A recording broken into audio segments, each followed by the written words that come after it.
Hello students, हम बात कर रहे थे क्लास 12th की बायोलॉजी से चैप्टर 3 की, जिसका नेम है ह्यूमन रिप्रोडक्शन। आज उसी चैप्टर से हम जानेंगे इस गैमेटोजेनेसिस के बारे में। The process of formation of male and female gametes in testis and ovary respectively is called gametogenesis. तो एक ऐसा प्रोसेस जिसमें मेल और फीमेल गैमीट्स बनते हैं। जो मेल गैमीट्स बनते हैं वो टेस्टिस में बनेंगे और जो फीमेल गैमीट्स हैं वो ओवरी में बनते हैं। उसी प्रोसेस को हम क्या कहते हैं? गैमेटोजेनेसिस कहते हैं। It is of two type, ये दो टाइप का होता है, spermatogenesis in males and oogenesis in females. तो पहले हम इसमें बात करेंगे किसकी? स्पर्मेटोजेनेसिस के बारे में। Spermatogenesis in testis immature mail germ cells also known as spermatogonia produce sperms by spermatogenesis that begins at puberty। अब ये जो टेस्टिस हैं, जब ये इमेच्योर होती हैं तो इनके अंदर क्या रहती हैं? मेल जर्म सेल्स रहती हैं। मेल जर्म सेल्स होंगी और ये क्या करती हैं? जब प्यूबर्टी टाइम आता है तब इनमें क्या होता है? स्पर्मेटोजेनेसिस एक प्रोसेस होता है जिसके थ्रू इनमें क्या बन जाते हैं? स्पर्म्स बन जाते हैं। ठीक है, ये हमने आपको बताया था जब मेल रिप्रोडक्टिव सिस्टम समझा रहे थे, तो वहाँ पर हमने टेस्टिस को दिखाकर टेस्टिस के बारे में बताया था और ये भी बताया था कि जो टेस्टिस होता है उसके अंदर सेमिनिफरस ट्यूबल्स होती हैं। उन्हीं सेमिनिफरस ट्यूबल्स के अंदर दो सेल्स और रहती हैं जिन्हें हम मेल जर्म सेल्स कहते हैं। और ये जो मेल जर्म सेल्स होती हैं यही आगे किसको बनाती हैं? स्पर्म को बनाती हैं। तो वही प्रोसेस यहाँ पर अब समझाया जा रहा है कि कैसे बनाती हैं। ठीक है, अब यहाँ पर क्या होगा?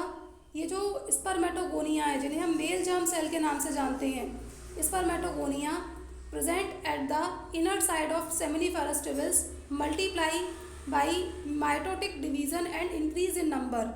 तो ये जो स्पर्मेटोगोनिया होती है सेमिनिफरस ट्यूबल्स के अंदर रहते हैं, इनर साइड में रहेंगे। वहाँ पर इनके अंदर म्योटिक डिवीज़न होगा और जिससे ये अपने नंबर को क्या करते हैं? इंक्रीज़ कर लेते हैं।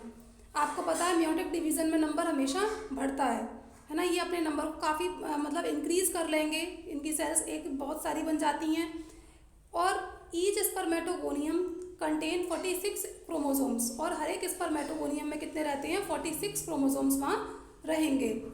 Spermatogonia forms spermatocyte that undergo meiotic division to reproduce secondary spermatocytes having 23 chromosomes।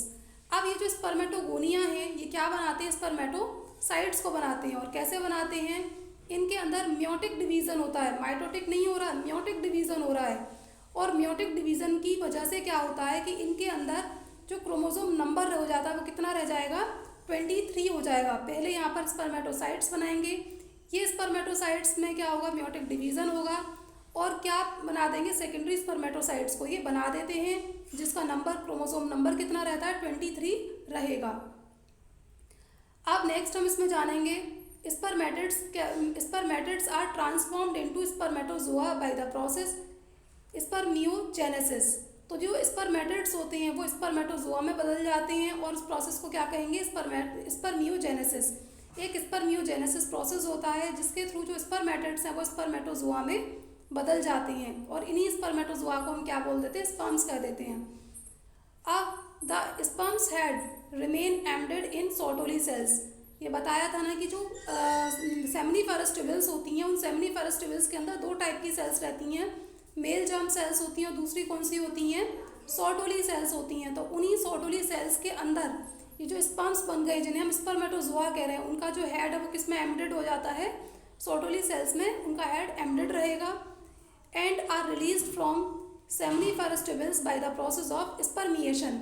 और बाद में ये क्या होंगी? एक स्पर्मिएशन प्रोसेस होता है जिसके थ्रू ये स्पर्म्स सेमिनिफरस ट्यूबल से बाहर रिलीज हो जाते हैं।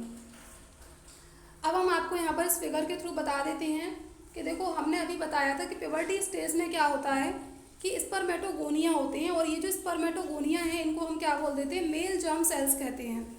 इनके अंदर क्या होगा? म्योटिक डिवीज़न होगा। और म्योटिक डिवीज़न क्यों होगा? जिससे कि ये सेल अपने नंबर को इंक्रीज कर लें, सेल अपना नंबर बढ़ा लें। फिर इसके बाद क्या होता है? ये जो सेल है इनको अब क्या कहेंगे? हम प्राइमरी स्पर्मेटोसाइट्स कहेंगे। इन प्राइमरी स्पर्मेटोसाइट्स के अंदर क्या होगा? फर्स्ट म्योटिक डिवीज़न होगा। क्या होगा? फर्स्ट म्योटिक डिवीज़न होगा। और फर्स्ट म्योटिक डिवीज़न के बाद इसमें क्या बन जाती हैं? सेकेंडरी स्पर्मेटोसाइट्स में ये कन्वर्ट हो जाते हैं। अब जब सेकेंडरी स्पर्मेटोसाइट्स में कन्वर्ट हो जाएंगे, फिर इसके बाद क्या रहेगा, तब उसमें क्या होगा, इसका जो नंबर है वो कितना रह जाता है, 23 इनका नंबर रह जाएगा। और अब इनमें दोबारा से क्या होगा, सेकेंड म्योटिक डिवीज़न होगा, और सेकेंड म्योटिक डिवीज़न के वजह से इसके अंदर क्या बन जाते हैं, स्पर्मेटिड्स बन जाते हैं। ये जो चारों सेल्स दिख रही हैं क्या है, स्पर्मेटिड्स हैं। फिर इन स्पर्मेटिड्स के अंदर क्या होगा, डिफरेंशिएशन होगा, और डिफरेंशिएशन होने के बाद इसमें क्या बन जाते हैं, स्पर्मेटोजुआ बन जाते हैं।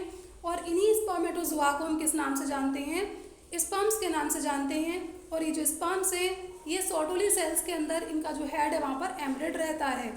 ठीक है, अब हम इसमें जानेंगे hormonal control of spermatogenesis. Spermatogenesis जब ये प्रोसेस हो रहा है तो इसमें कौन कौन से हार्मोन यहाँ पर इसको कंट्रोल कर रहे होते हैं, कौन कौन से हार्मोन्स इसमें पार्टिसिपेट करते हैं, तो उनके बारे में हम इसमें जानेंगे। Spermatogenesis initiated due to increase in secretion of gonadotropin releasing hormone by hypothalamus.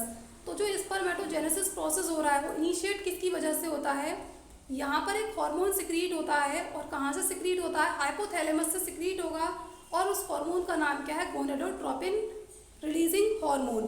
ठीक है, गोनेडोट्रोपिन रिलीजिंग नाम का हार्मोन हाइपोथैलेमस से सिक्रीट होगा, जिसकी वजह से क्या होता है, स्पर्मेटोजेनेसिस नाम का प्रोसेस शुरू हो जाता है या स्टार्ट हो जाता है।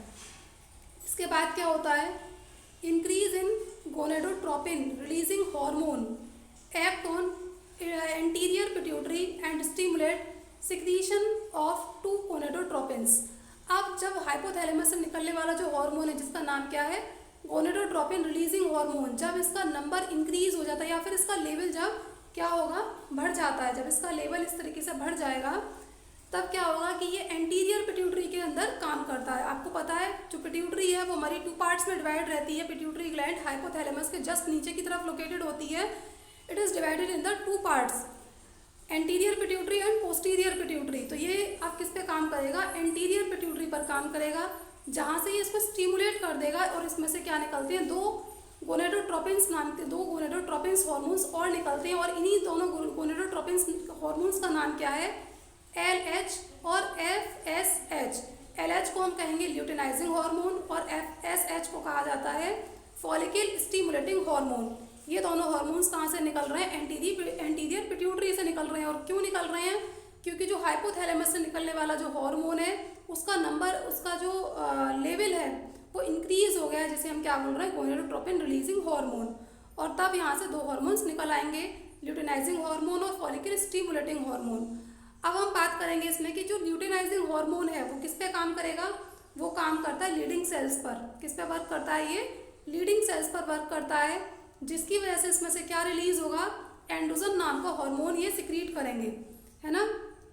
ये भी हमने आपको जब मेल रिप्रोडक्टिव सिस्टम समझाया था तब वहाँ बताया था कि जो LH नाम का हार्मोन है वो ये तो LH नाम का हार्मोन तो यहाँ पर पहली बार आया, लेकिन हमने वहाँ ये बताया था कि जो लीडिंग सेल्स होती है वहाँ से एंड्रोजन नाम का हार्मोन निकलता है। अब यहाँ पर ये बताया जा रहा है कि एंड्रोजन नाम का हार्मोन निकलता है किसकी वजह से, जो LH नाम का हार्मोन है वो वर्क करता है किसके ऊपर, लीडिंग सेल्स के ऊपर। और जब ये लीडिंग सेल्स के ऊपर वर्क करेगा तब वहाँ से क्या सिक्रीट होगा, जो वहाँ से सिक्रीट होता है गोनेडोट्रोपिन, ये एंड्रोजन नाम का हार्मोन सिक्रीट होता है। और ये जो एंड्रोजन नाम का हार्मोन है यही क्या करता है, मेल के अंदर जो सेकेंडरी कैरेक्टर्स होते हैं, मेल सेकेंडरी कैरेक्टर्स जो होते हैं उनको ये दिखाने का काम करता है। ठीक है, जैसे कि मेल सेकेंडरी कैरेक्टर्स में क्या आ जाते हैं कि जो शोल्डर्स इनका ब्रॉड होना और आवाज़ में भारीपन आना, है ना, ये सारे जो ऐसे जो कैरेक्टर्स होते हैं वो क्या हो जाते हैं, सेकेंडरी मेल सेकेंडरी कैरेक्टर्स होते हैं। अब इसके बाद हम बात करेंगे फॉलिकल स्टिमुलेटिंग हार्मोन की। ये जो फॉलिकल स्टिमुलेटिंग हार्मोन है ये किस पर वर्क करता है, ये वर्क करता है सर्टोली सेल्स पर, और सर्टोली सेल्स को स्टिमुलेट कर देगा कुछ और फैक्टर्स को रिलीज करने के लिए। और ये किस में हेल्प करते हैं, स्पर्मेटोजेनेसिस में हेल्प करते हैं। तो आज के इस वीडियो लेक्चर को हम यहीं पर स्टॉप करेंगे बच्चों। आई होप कि आपको समझ में आया होगा। Thank you.